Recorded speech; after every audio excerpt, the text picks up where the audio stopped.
கானாவில் நாட்டின் தென்பகுதியில் ராணுவ ஹெலிகாப்டர் ஒன்று விபத்துக்குள்ளானதில் 2 அமைச்சர்கள் மரணமடைந்தனர்.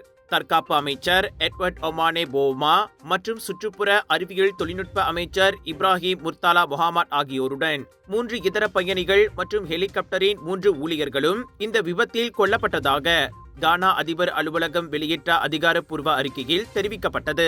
அசாந்தி வட்டாரத்தில் அடர்ந்த காட்டுப்பகுதியில் கானா விமானப்படைக்கு சொந்தமான Z-9 ஹெலிகாப்டர் விபத்துக்குள்ளானது. அதில் இருந்த அனைத்து 8 தனிப்பட்ட நபர்களும் உயிரிழந்தது உறுதிப்படுத்தப்பட்டது.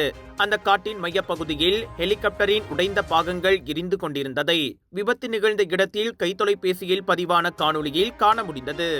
இந்த விபத்திற்கான காரணத்தை கண்டறிய விசாரணை தொடங்கியிருப்பதாக கானா ராணுவம் தெரிவித்துள்ளது. தலைநகர் அக்ராவில் இருந்து ஒபுவாசி நகருக்கு உள்நாட்டு நேரப்படி காலை 9 மணிக்கு புறப்பட்ட பின்னர் அந்த ஹெலிகாப்டர் காணாமல் போனதாக இதற்கு முன் அறிவிக்கப்பட்டது.